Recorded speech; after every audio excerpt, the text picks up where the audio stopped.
नाज़रीन, मशरिक़ वस्ती की सूरत हाल हर गुज़रते लम्हे के साथ बदलती जा रही है। ईरान अमरीका जंग एक बार फिर शुरू हो चुकी है, जिसके नतीजे में पेट्रोलियम मसनूआत की कीमतों में इजाफ़ा होता चला जा रहा है। इस ज़िमन में हुकूमत की जानिब से ये फ़ैसला किया गया है कि वो रोज़ाना की बुनियाद पर पेट्रोलियम मसनूआत की कीमतों में रद्द-ओ-बदल करेंगे। इस फ़ैसले से मुतल्लिक आवाम का क्या कहना है और पेट्रोल पंप एसोसिएशन का इस हवाले से क्या कहना है, इस प्रोग्राम में जानने की कोशिश करेंगे। आवाम की आवाज़ आवाम तक पहुँचाएँगे, हमारे साथ रहिए। प्रोग्राम बोल जमहूर जारी और सारी है। गुफ्तगू हम कर रहे हैं पेट्रोलियम प्राइसेस पे। हम देख रहे हैं कि हुकूमत ने रोज़ाना की बुनियाद पर पेट्रोलियम मसनूआत की कीमतों के तयन का ऐलान किया है।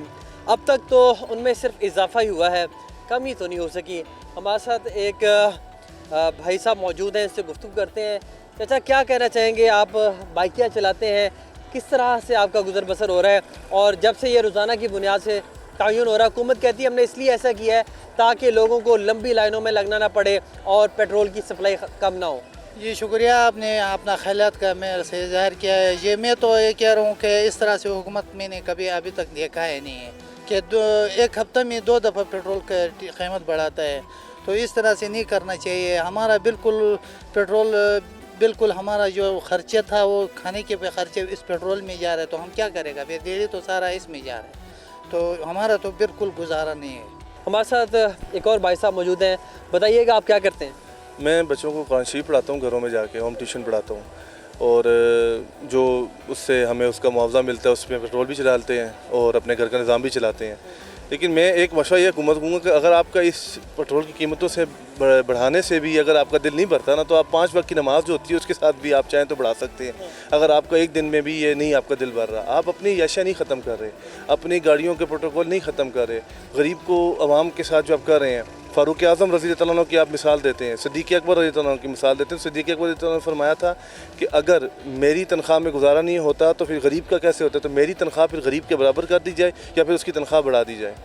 तो मुझे बताएं कि आज ये अवाम जो है पेट्रोल डलवाती है, हर रोज़ रात को हमारी वो धड़कनें तेज़ होती हैं 12 के बाद। कम से कम महीना 15 दिन का तो रखो यार, आपको अगर बहुत ज़्यादा ही कमाना है, फिर ऊपर से अपनी याशियाँ नहीं कम कर रहे हो। तो मुझे बताएं, एक आम प्राइवेट मुलाजिम जो होगा, अगर हम सुबह स्कूल में टीचर भी हैं, शाम को बच्चों को भी पढ़ाते हैं, हमारी तनख्वाह मुश्किल 60-70 हज़ार रुपये बनती है, तो 60-70 हज़ार में हम पेट्रोल पूरा करें, बिजली के बिल पूरे करें, बच्चों के मामलात पूरे करें, या हम जो हैं वो अपनी ज़िंदगी गुजारें? क्या करें? एक और भाई साहब मौजूद हैं। बताइएगा, क्या काम करते हैं आप? मैं ऑफिस असिस्टेंट हूँ, मतलब ऑफिस बॉय का काम करता हूँ सॉफ्टवेयर हाउस में। मेरी खुद सैलरी जो है 35,000 है। और क्या नाम है, पेट्रोल के लिए से मैं खुद परेशान होता हूँ। 14 तारीख के बाद 15 तारीख के बाद मेरे पास पैसे नहीं होते, फिर किसी से 100, 200, 400, 500 लेके 2 दिन का चला लेता हूँ। फिर ये है कि जिस टाइम छुट्टी होती है 1-2 राइड लेके फिर क्या नाम है अपने पेट्रोल का गुज़र सफ़र करता हूँ। 35,000 आपकी तनख्वाह है, घरेलू अखराजात आप कैसे पूरा करते हैं? घर का किराया भी है, अपना घर है या घर? नहीं, घर का किराया है। 18,000 रुपये मेरा रेंट चला जाता है, और मेरी एक सिस्टर है, और क्या नाम है हम 2 ही हैं। और क्या नाम है राशन का बिल भी मुझे देना होता है, और ये है कि बिल आ जाते हैं 12,000 13,000 गैस का, बिजली का, फिर वो भी देना होता है। और साथ में ये है कि मैं बाइक के चला के अपना गुज़र सफ़र करता हूँ। मतलब 13-14 तारीख को मेरे पास सैलरी ख़त्म हो जाती है। 13-14 तारीख को इनकी सैलरी ख़त्म हो जाती है। ऑफिस असिस्टेंट का ये काम कर रहे हैं। नाज़रीन, ये वो सूरत हाल है जिससे हुक्काम बाला को आगाह होना चाहिए। यूँ लगता है कि शायद वो जब वो फ़ैसले ले रहे होते हैं तो ग्राउंड रियलिटी से नाआशना होते हैं, ना वाकिफ़ होते हैं। यस, उन्होंने जो भी ये फ़ैसला किया है रोज़ाना की बुनियादों पर कीमतों को तयन करने का, बज़ाहिर अब तक जो हमने गुफ्तगू की है अवाम उससे खुश दिखाई नहीं दे रही। इस हवाले से जो पेट्रोल पंप एसोसिएशन है उनके नुमाइंदगान का क्या कहना है? क्योंकि हम ये देख रहे हैं कि उन्होंने इंदिया भी दिया हुआ है कि वो 15 रोज़ की हड़ताल पे जा सकते हैं। अगर हड़ताल हो जाती है उसके भी ज़ाहिर बात है असरात होंगे, मज़ीद मुश्किलात बढ़ेंगी। तो ओवरऑल हमें मुश्किलात में घिरा हुआ गरीब आदमी और मुश्किलात में घिरी हुई आवाम नज़र आ रही है। इस हवाले से मज़ीद लोगों से गुफ्तगू करते हैं, हमारे साथ रहिए। ईरान और अमेरिका के दरमियान पाकिस्तान ने अमन मुआहिदा करवाया, लेकिन उस अमन मुआहिदे के बाद एक बार फिर कशीदगी अरूज पर है। दोनों जानिब से एक दूसरे के ऊपर हमले किए जा रहे हैं, जिसके नतीजे में स्ट्रेट ऑफ हॉर्मुज़ में एक बार फिर कशीदगी है। और अब तो حوثی باغیوں کی جانب سے باب المندب بھی بند کرنے کا اعلان کر دیا گیا ہے۔ اس صورتحال کے نتیجے میں اوور آل پوری دنیا میں پیٹرولیم مصنوعات کی قیمتوں میں اضافہ ہوا ہے۔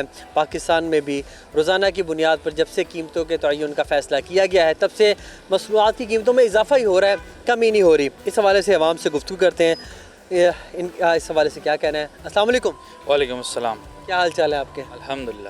کیا کرتے ہیں آپ؟ میں مینیجر ہوں ایک سافٹ ویئر ہاؤس میں۔ یہ بتائیے کہ آپ ایک سافٹ ویئر ہاؤس میں مینیجر ہیں، ایک وائٹ کالر جاب ہے۔ آج کل جو صورتحال ہے اس سے تو ہر کوئی پریشان دکھائی دیتا ہے۔ ایک وائٹ کالر آپ جاب کر رہے ہیں، جو روزانہ کی بنیاد پہ قیمتوں کے تعین کرنے کا فیصلہ کیا گیا ہے، اس سے آپ کتنا متاثر ہوئے ہیں؟ کیا اس کو خوشائن سمجھتے ہیں؟ اچھا، ایسا ہے کہ جو فیول کاسٹ جو ڈیلی بڑھ رہی ہے، اس سے بیسیکلی آپ دیکھیں کہ جتنے بھی سیلریڈ کلاس لوگ ہیں، چاہے وہ وائٹ کالر ہیں چاہے وہ بلو کالر ہیں، انہوں نے بیسیکلی اپنی سیلری کا جو اسپیسیفک پورشن ہوتا ہے وہ ڈیلی ڈسٹریبیوٹ کیا ہوا ہوتا ہے۔ تو اس کی بیسس پہ اگر آپ دیکھیں کہ ڈیلی اگر فیول کاسٹ بڑھتی ہیں تو وہ صرف ایک پیٹرول کی کاسٹ نہیں بڑھ رہی، اس کے ساتھ ساتھ آپ دیکھیں کہ پوری بیسیکلی ایک معیشت ڈسٹرب ہو رہی ہے۔ آپ کی کھانے پینے کی اشیاء، آپ کہیں سے پھل فروٹ سبزی جو لے کے جاتے ہیں وہ بڑھ رہی ہے۔ تو اس کی وجہ سے بیسیکلی جو ہے آپ کا اوور آل آپ دیکھیں گے کہ بہت بڑا امپیکٹ بڑھتا ہے۔ اور میرے پاس بیسیکلی جتنے امپلائیز آتے ہیں ہمیں یہی شکایات موصول ہوتی ہیں کہ سر فیول کاسٹ بڑھ رہی ہیں، کائنڈلی ہمیں کچھ فیسلٹیز دیں، کوئی بینیفٹس دیں، کچھ ہماری سیلری انکریز کریں یا ہمیں ورک فرام ہومز دے دیں تاکہ ہمیں آنا نہ پڑے زیادہ دن آفیسز۔ تو یہ بہت سارے ہمیں چیلنجز ہیں جو فیس کرنے پڑتے ہیں۔ ایٹ لیسٹ پہلے جو ہوتا تھا کہ مہینے بعد یا 15 دنوں بعد تو تھوڑی سی ایک اسٹیبلٹی تھی، بٹ یہ جو ابھی ہر دن پرائسز چینج ہو رہی ہیں، آنیسٹلی میں نے کئی امپلائیز کو دیکھا ہے جو گاڑیوں سے بائکس پہ آنا شروع ہو گئے ہیں، کیونکہ ہم خود اس چیز کو آبزرو کرتے ہیں کہ where we are aligning. I don't know, مجھے یہ سمجھ نہیں آتی کہ پاکستان کے ایران کے ساتھ بھی تعلقات اچھے ہیں، سعودی عرب کے ساتھ بھی تعلقات اچھے ہیں، تو مجھے یہ سمجھ نہیں آتی کہ ہمیں کہاں سے پرابلم ہے کہ ہمارے تک آئل نہیں پہنچ پا رہا یا کیا۔ ہم تو جدھر بھی دیکھتے ہیں کہ امریکہ کے ساتھ بھی ہمارے تو ایسے ہی ہے، بالکل ہمارے تو ہر کسی کے ساتھ تعلقات اچھے ہیں۔ اس کا آپ سمجھتے ہیں فائدہ اٹھانا چاہیے؟ ہمیں فائدہ اٹھانا چاہیے، بالکل۔ ہمارے تعلقات اچھے ہونے کے باوجود بھی ہم اگر اسٹرگل کر رہے ہیں اور ہمارے پاس معیشت کو سنبھالنے کے لیے کچھ نہیں ہے تو میں تو کہتا ہوں ایسے ریلیشنز رکھنے ہی نہیں چاہیے پھر آپ کو۔ پھر تو آپ اچھا ہے کہ کچھ بہادری سے کچھ ایسے کام کریں کہ جو آپ کے ملک کے مفادات میں اچھے ہوں۔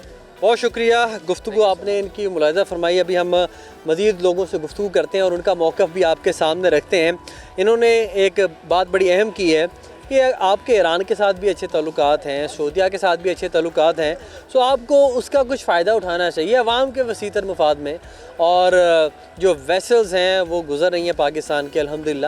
سو پاکستان میں پیٹرولیم مصنوعات کی قیمتوں میں اضافہ کیوں ہو رہا ہے، جبکہ اگر ہم اپنے خطے میں ارد گرد دیکھتے ہیں تو بنگلہ دیش میں بھی جو اسٹیٹک ہے قیمتیں، انڈیا میں بھی، اور ایون افغانستان میں پاکستان سے کم ہے، تو پاکستان میں کیوں بڑھ رہا ہے، یہ ایک تشویشناک بات ہے۔ خیر، لوگوں سے اس حوالے سے گفتگو کرتے ہیں۔ السلام علیکم۔ وعلیکم السلام۔ کیا حال چال ہے آپ کے؟ اللہ کا شکر، ٹھیک کیا ٹھاک۔ کرتے ہیں آپ؟ میں ڈیوپس انجینئر ہوں، اچھا، سافٹ ویئر سے ریلیٹڈ چیز۔ تو انجینئر ہیں، ایک تاثر یہ آتا ہے کہ انجینئر ہیں، تھوڑا زندگی سہل ہوگی، اچھا کما رہے ہوں گے، زندگی پرسکون ہوگی۔ تو یہ جب سے معاملہ شروع ہوا ہے، اوور آل فروری سے جنگ شروع ہوئی اور اب تو روزانہ کی بنیاد پہ تعین ہو رہا ہے، کیسے دیکھتے ہیں اس چیز کو؟ دیکھیں، سب سے پہلے تو ہر حال میں شکر ادا کرنا چاہیے جو بھی حال ہوں۔ جو دوسری بات یہ ہے کہ جیسے آپ نے بھی مینشن کیا کہ پیٹرول کی پرائسز ہیں وہ اور ہو رہا ہے، اوبیسلی اس کا امپیکٹ پڑتا ہی پڑتا ہے، بٹ کچھ میں یہ دیکھ رہا ہوں کہ پاکستان پہ کچھ زیادہ امپیکٹ پڑ رہا ہے اس کے کیا ریزنز ہیں ہمیں نہیں پتہ۔ گورنمنٹ کے اندر بہت ساری چیزیں ہوتی ہیں جو کہ کامن بندے کو نہیں پتہ ہوتی، تو اوبیسلی گورنمنٹ لانا آسان نہیں ہوتا۔ ہاں، جہاں تک بات پیٹرول پرائسز کی اور باقی چیزیں ہیں، جو ڈیلی بیسس پہ پرائس انکریز ہو رہی ہیں وہ تھوڑا سا ڈفرینٹ سینیریو۔ ایک پہلے ہم دیکھتے تھے کہ 2-3 منتھس کے بعد جو ہے پیٹرول پرائسز انکریز ہوتی تھیں، اب ڈیلی بیسس پہ جو انکریز ہو رہا ہے اس کو تھوڑا سا دیکھنا چاہیے گورنمنٹ کو، اس کو تھوڑا سا کام کرنا چاہیے۔ سبسکرائب کریں اور بیل دبائیں تاکہ کوئی خبر رہ نہ جائے۔